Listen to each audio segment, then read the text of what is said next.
ವೀಕ್ಷಕರೇ, ಪಂಚಗಿರಿ ಬೋಧನಾ ಪ್ರೌಢಶಾಲೆ ಈ ಹೆಸರು ಚಿಕ್ಕಬಳ್ಳಾಪುರದಲ್ಲಿ ಕೇವಲ ಹೆಸರಾಗಿ ಉಳಿದಿಲ್ಲ, ಬದಲಿಗೆ ಅದೊಂದು ಬ್ರ್ಯಾಂಡ್. ಒಂದು ಕಾಲದಲ್ಲಿ ಈ ಶಾಲೆಯಲ್ಲಿ ವ್ಯಾಸಂಗ ಮಾಡುವುದೆಂದರೆ ಅದೊಂದು ಗೌರವವೇ ಸರಿ. ಈಗಲೂ ಈ ಶಾಲೆ ವಿದ್ಯಾರ್ಥಿಗಳಿಗೆ ಸಮಾಜದಲ್ಲಿ ಉನ್ನತ ಗೌರವ ಲಭಿಸುತ್ತದೆ ಎಂದರೆ ತಪ್ಪಾಗಲಾರದು. ಇಂತಹ ಶಾಲೆಯನ್ನ ಸ್ಥಾಪನೆ ಮಾಡಿದವರು ಚಿಕ್ಕಬಳ್ಳಾಪುರದ ಶಿಕ್ಷಣ ಜನಕ ಸಿ.ವಿ. ವೆಂಕಟರಾಯಪ್ಪನವರು.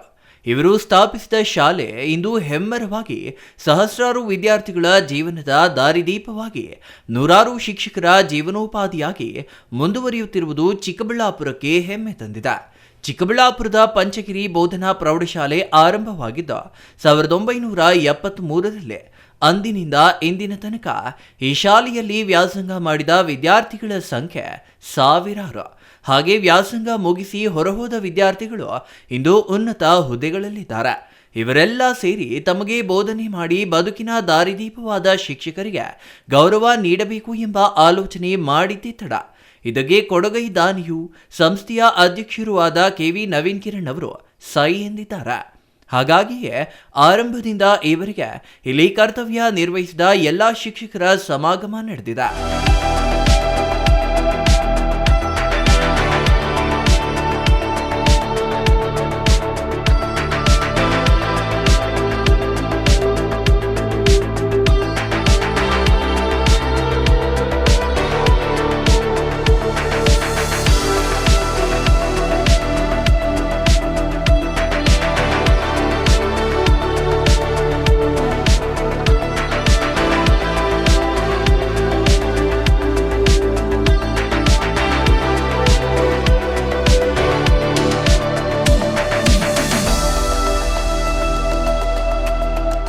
ಕೆಲ ಶಿಕ್ಷಕರು ಏಹಲೋಕ ತ್ಯಜಿಸಿದ್ದು ಅಂತಹ ಶಿಕ್ಷಕರ ಭಾವಚಿತ್ರಗಳಿಗೆ ಪುಷ್ಪಾರ್ಚನೆ ಮಾಡಿದರೆ, ಉಳಿದ ಎಲ್ಲ ಶಿಕ್ಷಕರು ಆಗಮಿಸಿ ತಮ್ಮ ಬಳಿ ಬೆತ್ತದ ರುಚಿ ನೋಡಿದ ಶಿಷ್ಯರ ಬೆಳವಣಿಗೆ ಕಂಡು ಮೂಕ ವಿಸ್ಮಿತರಾದ್ರು. ಪ್ರತಿಯೊಬ್ಬ ಶಿಕ್ಷಕರ ನೆನಪು ವಿದ್ಯಾರ್ಥಿಗಳಿಗೆ ಇದ್ದರೂ ಎಲ್ಲ ವಿದ್ಯಾರ್ಥಿಗಳ ನೆನಪು ಶಿಕ್ಷಕರಿಗೆ ಇರಲಿಲ್ಲ. ಹಾಗಾಗಿಯೇ ಎಲ್ಲರೂ ತಮ್ಮ ನೆಚ್ಚಿನ ಗುರುಗಳ ಬಳಿ ತಮ್ಮ ಪರಿಚಯ ಮಾಡಿಕೊಂಡು ನಮಿಸುವುದು ಸಾಮಾನ್ಯವಾಗಿತ್ತು. ಈ ಗುರು ಶಿಷ್ಯರ ಸಮಾಗಮ ನೋಡುಗರ ಮೆಚ್ಚುಗೆಗೆ ಪಾತ್ರವಾಗಿದ್ದು ವಿಶೇಷವಾಗಿತ್ತು.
ಇನ್ನು ಸತತ 36 ವರ್ಷಗಳ ಪಂಚಗಿರಿ ಬೋಧನಾ ಪ್ರೌಢಶಾಲೆಯಲ್ಲಿ ಪ್ರಾಂಶುಪಾಲರಾಗಿದ್ದ ಅಂಬಿಕಾ ಮೇಡಂ ಮಾತನಾಡಿ, ತಮ್ಮ 36 ವರ್ಷಗಳ ಸೇವಾ ಅವಧಿಯಲ್ಲಿ ಒಂದು ದಿನವೂ ತಡವಾಗಿ ಬಂದಿಲ್ಲ, ಒಂದು ದಿನವೂ ಶಾಲಾ ಅವಧಿ ಮುಗಿಯುವ ಮುನ್ನ ಹೋಗಿಲ್ಲ. ಸಿ.ವಿ. ವೆಂಕಟರಾಯಪ್ಪ ಮತ್ತು ಅವರ ಧರ್ಮಪತ್ನಿ ಇಲ್ಲಿ ಸೇವೆ ಮಾಡಲು ಅವಕಾಶ ಕಲ್ಪಿಸಿದ್ರ. ಇಲ್ಲಿನ ವಾತಾವರಣ, ಮಕ್ಕಳ ಸಂಖ್ಯೆ ಆಗ ಹೆಚ್ಚು ಆಸಕ್ತಿದಾಯಕವಾಗಿತ್ತು.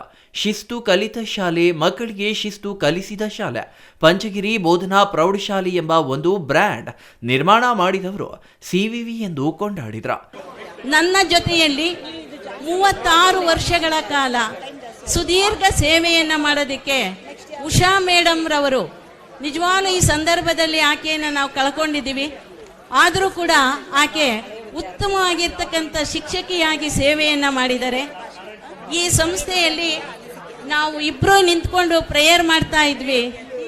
ಇಲ್ಲಿ 1500 ಜನ ಮಕ್ಕಳು ಇಲ್ಲಿ ನಿಂತ್ಕೊಂಡು ಪ್ರೇಯರ್ ಮಾಡ್ತಾ ಇದ್ವಿ. ನಾನು ಒಂದು ದಿನನೂ ಕೂಡ ಶಾಲೆಗೆ ಲೇಟ್ ಆಗಿ ಬಂದಿಲ್ಲ. ಒಂದು ದಿನನೂ ಶಾಲೆ ಮುಗಿಯೋದಕ್ಕಿಂತ ಮೊದಲೇ ಕಾಂಪೌಂಡಿಂದ ಆಚೆಗೆ ಹೋಗಿಲ್ಲ. ಆ ಒಂದು ಸೇವೆಯನ್ನು ಮಾಡೋದಕ್ಕೆ ಸ್ಫೂರ್ತಿಯನ್ನ ನೀಡಿದೆ ಈ ಸಂಸ್ಥೆ.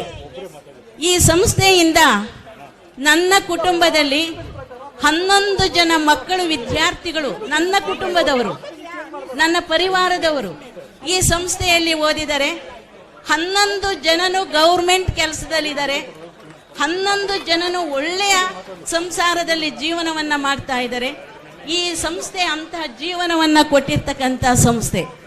ಅಷ್ಟೇ ಅಲ್ಲ, ಈ ಸಂಸ್ಥೆ ಅವಲಪ್ಪರವರ ಕಾಲದಲ್ಲಿ ಎಲ್ಲ ಕೋಲಾರ ಡಿಸ್ಟಿಕ್ನಿಂದ ಹಿಡಿದು ಎಲ್ಲ ಕಾಲದಲ್ಲೂ ಅಫಿಷಿಯಲ್ಸ್ಗೆ ತುಂಬ ಅವಕಾಶವನ್ನು ಮಾಡಿಕೊಟ್ಟು, ನಮ್ಮನ್ನು ಪರಿಚಯ ಮಾಡಿಕೊಟ್ಟು ಸೇವೆಯನ್ನು ಮಾಡೋದಕ್ಕೆ ಅವಕಾಶವನ್ನು ಮಾಡಿಕೊಟ್ಟಿದ್ರು. ಆ ಕಾರಣದಿಂದ 2003ರಲ್ಲಿ ಈ ಸಂಸ್ಥೆಯಿಂದ ನನಗೆ ರಾಜ್ಯ ಪ್ರಶಸ್ತಿ ಕೂಡ ಈ ಸಂಸ್ಥೆ ಕೊಡ್ತು. ಸಂಸ್ಥೆಯ ಅಧ್ಯಕ್ಷ ಕೆವಿ ನವೀನ್ ಕಿರಣ್ ಮಾತನಾಡಿ 1973ರಿಂದ ಮಕ್ಕಳಿಗೆ ಶಿಕ್ಷಣ ನೀಡಿ ವಿಶಿಷ್ಟ ಸ್ಥಾನ ಪಡೆದ ಘನತೆ ಪಂಚಗಿರಿ ಬೋಧನಾ ಪ್ರೌಢಶಾಲೆಗೆ ಇದೆ. ಹಳೆಯ ಸಹಪಾಠಿಗಳನ್ನ ಭೇಟಿಯಾಗುವ ಜೊತೆಗೆ ಹಳೆಯ ನೆನಪುಗಳನ್ನ ಮೆಲುಕು ಹಾಕಲು ಕಾರ್ಯಕ್ರಮ ಸಹಕಾರಿಯಾಗಿದೆ. 15,000ಕ್ಕೂ ಹೆಚ್ಚು ವಿದ್ಯಾರ್ಥಿಗಳು ಎಸ್ಎಸ್ಎಲ್ಸಿ ಈ ಶಾಲೆಯಲ್ಲಿ ಮುಗಿಸಿದ್ದಾರೆ. ಇದೇ ಸಂಸ್ಥೆಯಲ್ಲಿ ನಾನು ವ್ಯಾಸಂಗ ಮಾಡಿದೆ. ಶಾಲೆ ಆರಂಭವಾದ ದಿನದಿಂದ ಕರ್ತವ್ಯ ನಿರ್ವಹಿಸಿದ ಎಲ್ಲ ಶಿಕ್ಷಕರು ಸಮಾಗಮ ಆಗಿರುವುದು ಸಂತಸ ತಂದಿದೆ ಎಂದರು.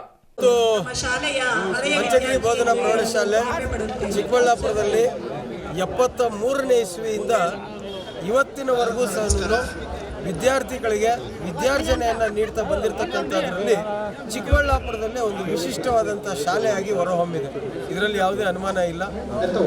ಆಗಲೇ ನಾವು ಈ ಒಂದು ಕಾರ್ಯಕ್ರಮಕ್ಕೆ ಅಂತ ಅಡ್ಮಿಷನ್ ರಿಜಿಸ್ಟರ್ಗಳನ್ನು ನೋಡಿದಾಗ 15,000ಕ್ಕೂ ಹೆಚ್ಚು ಜನ ಇಲ್ಲಿ SSLC-ನಲ್ಲಿ ಭಾಗವಹಿಸಿದ್ದಾರೆ.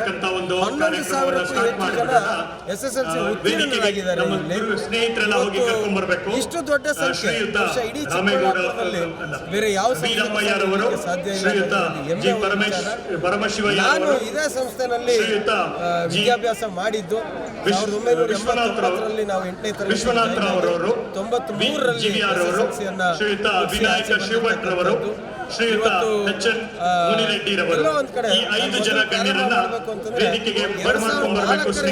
ವಿದ್ಯಾರ್ಥಿಗಳಿಗೆ ಧನ್ಯವಾದಗಳನ್ನು ತಿಳಿಸಬೇಕು. ಕಳೆದ ಡಿಸೆಂಬರ್ 21 ಅವರು ಮಾಡಿದಂತ ಒಂದು ಕಾರ್ಯಕ್ರಮ ನಮಗೆ ಪ್ರೇರಣೆ ಆಯಿತು. ಅವರೇ ಅಷ್ಟು ಚೆನ್ನಾಗಿ ಮಾಡಿದಾಗ ನಾವೆಲ್ಲ, ನಾನು ಅವತ್ತು ವೇದಿಕೆನಲ್ಲೇ ಹೇಳಿದೆ, ನಮಗೆ ನಾಚಿಕೆ ಆಗೋ ರೀತಿಯಲ್ಲಿ ಕಾರ್ಯಕ್ರಮವನ್ನು ಮಾಡಿದ್ದೀರಿ ನೀವು. ಅದಾದ ಮಾರನೇ ದಿನದಿಂದಲೇ ನಾವೆಲ್ಲರೂ ಸೇರಿ ಕಾರ್ಯಕ್ರಮವನ್ನು ಪ್ರಾರಂಭ ಮಾಡಿದ್ವಿ. ಇವತ್ತು ತುಂಬಾ ಸಂತೋಷ ಏನು ಅಂತಂದ್ರೆ ಎಲ್ಲ ಗುರುಗಳು ಒಬ್ಬರು ಸಹ ಮಿಸ್ ಆಗದಾಗೆ ಎಲ್ಲರೂ ಬಂದಿದ್ದಾರೆ. ಒಬ್ಬ BRR ಅವರು ಅವರ ಆರೋಗ್ಯದ ಅವರೊಬ್ಬರು ಬಂದಿಲ್ಲ. ವಿಶೇಷವಾಗಿ ವಿದ್ಯಾರ್ಥಿಗಳು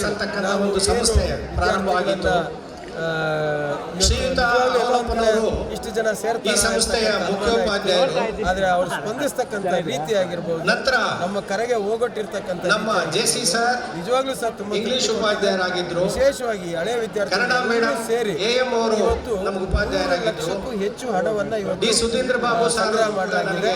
ಶಾಲೆಯ ಒಂದು ಕೊಠಡಿಯ ನವೀಕರಣ ಅಂತ ದಿನಗಳಲ್ಲಿ ಎಲ್ಲ ಹಳೆ ವಿದ್ಯಾರ್ಥಿಗಳು ಕೂತ್ಕೊಂಡು ಶಾಲೆಗೆ ಯಾವುದು ಸೂಕ್ತವಾಗಿ ಅವಶ್ಯಕತೆ ಇದೆ ಅನ್ನೋದನ್ನ ನೋಡಿ ಅದಕ್ಕೆ ಅದನ್ನ ವ್ಯಯ ಮಾಡಬೇಕಾಗಿ ತೀರ್ಮಾನ ಮಾಡಿದ್ದೀವಿ. ಸ್ಪಂದಿಸ್ತಕ್ಕಂತಹ ಪ್ರತಿಯೊಬ್ಬ ಹಳೆ ವಿದ್ಯಾರ್ಥಿಗೆ ನಮ್ಮ ಕರೆಗೆ ಹೋಗ್ಬಿಟ್ಟು ಜವಾಬ್ದಾರಿಗಳು, ಇವತ್ತು ಇಷ್ಟು ಕಾರ್ಯಕ್ರಮ ಆಗ್ಬೇಕು ಅಂತಂದ್ರೆ ತುಂಬಾ ಜವಾಬ್ದಾರಿಗಳು ಹಂಚ್ಕೊಂಡು ಮಾಡಿದ್ದೀವಿ. ಇವತ್ತು ಊಟ ಆಗಿರ್ಬೋದು, ತಿಂಡಿ ಆಗಿರ್ಬೋದು, ನಮ್ಮ ಜೀವನವನ್ನು ಒಬ್ಬೊಬ್ಬರೊಂದು ಎಲ್ಲವನ್ನು ನಡೆಸ್ಕೊಂಡು ಸ್ಪಂದಿಸ್ತಕ್ಕಂಥ ಪ್ರತಿಯೊಬ್ಬ ಹಳೆ ವಿದ್ಯಾರ್ಥಿಗೆ ಹೋಗ್ಬಿಟ್ಟು ಬಂದಿರತಕ್ಕಂಥ ಆಚಾರ್ಯೋತ್ತಮ ಪ್ರಶಸ್ತಿ ವಿತರಣೆ ಮಾಡಿ ತಮಗೆ ವಿದ್ಯೆ ಕಲಿಸಿದ ಗುರುಗಳಿಗೆ ಗೌರವ ಸಮರ್ಪಣೆಯನ್ನ ಹಳೆಯ ವಿದ್ಯಾರ್ಥಿಗಳು ಮಾಡುತ್ತಿರುವುದು ಸಂತಸ ತಂದಿದೆ. ಹಳೆಯ ವಿದ್ಯಾರ್ಥಿಗಳು ಶಿಕ್ಷಕರ ಸಮಾಗಮ ಹಳೆಯ ಅನೇಕ ನೆನಪುಗಳಿಗೆ ಕಾರಣವಾಗಿದೆ. ನೆಚ್ಚಿನ ಶಿಕ್ಷಕರಿಗೆ ಆತ್ಮೀಯ ಸನ್ಮಾನ ಮಾಡುವ ಅವಕಾಶ ಶಿಷ್ಯಂದಿರಿಗೆ ಲಭಿಸಿರುವುದು ವರದಾನವಾಗಿದೆ. ಕಳೆದ 1 ತಿಂಗಳಿನಿಂದ ಕಾರ್ಯಕ್ರಮದ ಸಿದ್ಧತೆ ಮಾಡಿ ಅರ್ಥಪೂರ್ಣವಾಗಿ ಕಾರ್ಯಕ್ರಮ ಯಶಸ್ಸು ಮಾಡಿದ ಕೀರ್ತಿ ಸಂಸ್ಥೆಯಲ್ಲಿ ವ್ಯಾಸಂಗ ಮಾಡಿದ ಹಳೆಯ ವಿದ್ಯಾರ್ಥಿಗಳಿಗೆ ಸಲ್ಲುತ್ತದೆ. ಅವರನ್ನ ಅಭಿನಂದಿಸುವುದಾಗಿ ಹೇಳಿದ್ರು. Thoudanahalli Ramesh, CTV news, Chikkaballapur.